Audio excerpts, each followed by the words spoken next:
You know, folks, they say love is a battlefield, but some people take that saying a little too literally. Buckle up because we're about to explore the craziest, most thrilling emotional revenge stories in history. This story, my friends, is about as twisted as a pretzel dipped in crazy sauce. Meet Michael Harris, a seemingly average Joe with a not-so-average plan. See, Michael's wife wanted to leave him and, well, let's just say he wasn't exactly thrilled about it. His grand plan? Fake his wife's death. That's right, you heard me correctly. He froze her bank accounts, forged official-looking death certificates. I'm talking about some real catch-me-if-you-can stuff. And the kicker? He actually successfully sent those documents to the government, making his wife officially dead on paper. It took his wife months to unravel this web of lies, months of fighting bureaucracy, proving her own existence. Talk about an existential crisis. And all that time, Michael, he just sat back and watched his revenge unfold, probably sipping a Mai Tai on a beach somewhere. They say revenge is a dish best served cold, but in this case, it was served with a side of public humiliation and career suicide. Our next story takes us to India, where a scorned bride named Ravi Sharma decided to teach her runaway groom a lesson he'd never forget. After being left standing at the altar, Ravi decided to go scorched earth on her ex-fiancé. She contacted all his business associates, spreading juicy rumors that he was a fraud, a cheat, and probably a tax evader for good measure. Ravi, being a tech-savvy woman of the 21st century, hacked into his email account and sent his resignation to everyone, including his boss.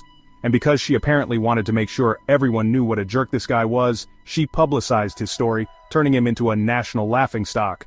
Talk about adding insult to injury. The guy couldn't find a job even if he applied to be a scarecrow in a cornfield.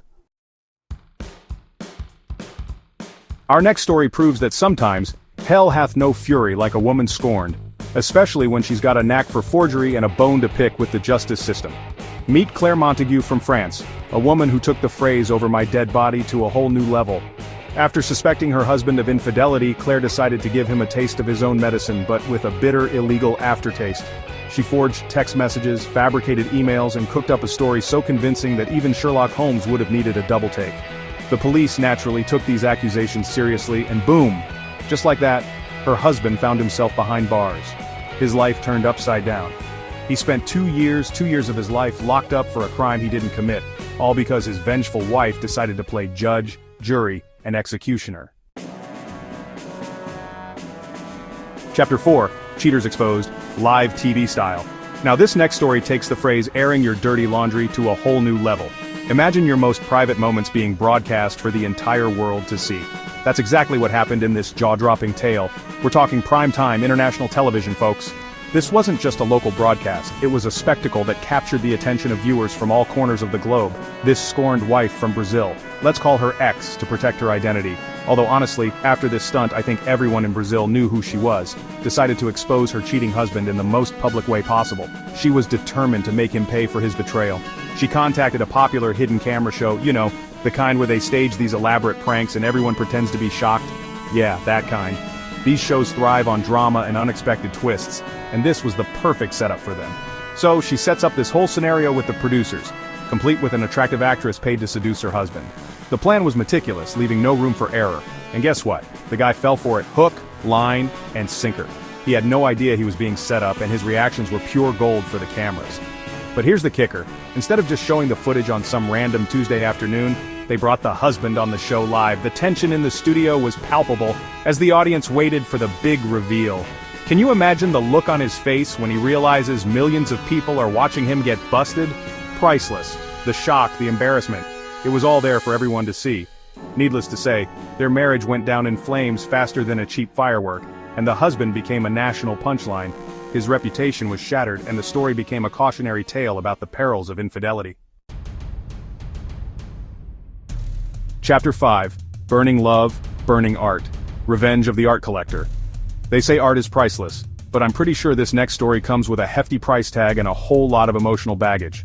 Art has the power to evoke deep emotions, and sometimes those emotions can lead to unexpected actions. Our next tale takes us to the land of the rising sun, Japan, where a heartbroken husband named Naoko decided to turn his wife's dreams into ashes, literally. Japan, a country known for its rich culture and artistic heritage, became the backdrop for this dramatic story of love, betrayal, and revenge. See, Naoko was an art collector, the kind with a discerning eye and a vault filled with masterpieces worth more than a small country. His collection was his pride, a testament to his dedication and passion for art. Each piece held a story, a memory, a fragment of history, but Naoko's wife, well, she decided to find her own kind of art, the kind that involved another man. Her betrayal was not just a personal affront but a deep wound to Naoko's soul, a wound that festered with every passing day. And when Naoko found out about his wife's infidelity, let's just say he didn't ask for a divorce lawyer, he asked for a blowtorch. His mind was set on a path of fiery retribution, a path that would lead to an unforgettable act of vengeance. He took his wife's prized art collection, her pride and joy, and set it ablaze. The flames consumed not just the art but the memories and dreams they represented. It was a symbolic act, a way to erase the past and the pain it brought. He filmed the whole fiery spectacle and sent the video to his wife with a simple message. "You wanted to cheat? Then your dreams will burn." The video was a final, devastating blow, a visual representation of his heartbreak and anger. The wife, understandably, was devastated. Her reaction was a mix of shock, sorrow, and regret. The flames had not just burned the art but had also scorched the remnants of their relationship, leaving behind nothing but ashes and memories. Chapter 6. Erased. The wife who stole her husband's identity. Imagine waking up one day and realizing you're a ghost, not in the spooky sense but in the eyes of the law. That's exactly what happened to one unfortunate fellow in Canada, thanks to his vengeful wife, Eleanor Rivers. Eleanor discovered her husband was cheating on her, and instead of confronting him like a normal person, she decided to become the queen of identity theft. She canceled his social security number, drained his bank accounts, leaving him with nothing but the lint in his pockets. And then, the piece de resistance, she forged documents declaring him an illegal immigrant. The poor guy went from respected citizen to persona non grata faster than you can say maple syrup. He ended up homeless, jobless, and completely erased from the system, all while Eleanor got to watch her masterpiece of revenge unfold. Chapter 7. Gaslighting 101. The wife who drove her husband crazy. Our final story takes us to Italy, the land of romance, pasta, and apparently some seriously messed up revenge tactics. Italy, known for its picturesque landscapes and rich cultural heritage, is also the backdrop for this chilling tale of psychological manipulation. This tale is less about grand gestures and more about the slow, torturous burn of psychological warfare. It's a story that delves deep into the human psyche, exploring the dark corners where trust and sanity can be twisted and broken. This Italian wife, let's call her Isabella, decided to take the phrase driving someone crazy to a whole new level.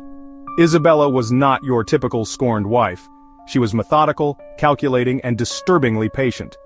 When she suspected her husband of infidelity, she didn't scream, she didn't yell, she didn't even hire a hitman, although, let's be honest, that would have been more humane.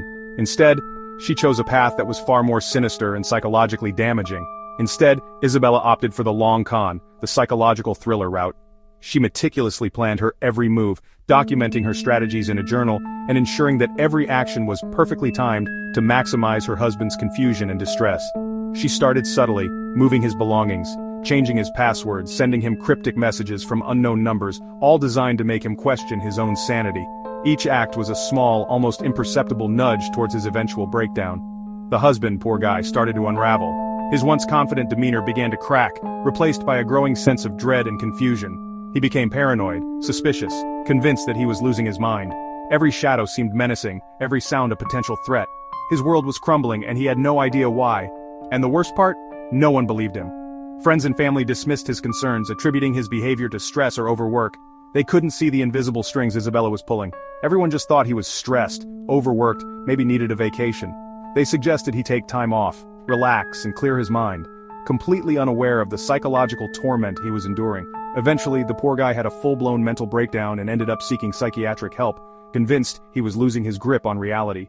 His mind, once sharp and clear, was now a tangled mess of doubt and fear, all thanks to Isabella's cruel game. Outrow revenge, a dish best not served at all? Well, there you have it, folks. 7 stories of love gone wrong, way wrong. I gotta say, these people are creative, I'll give them that. But also, maybe a little unhinged? I mean, who has the time and energy for all this plotting and scheming? I can barely remember to take out the trash. So the next time your significant other forgets your anniversary or leaves their socks on the floor, maybe just stick to a strongly worded text message. And remember, folks, revenge might be sweet, but it's also illegal, immoral, and probably not great for your karma.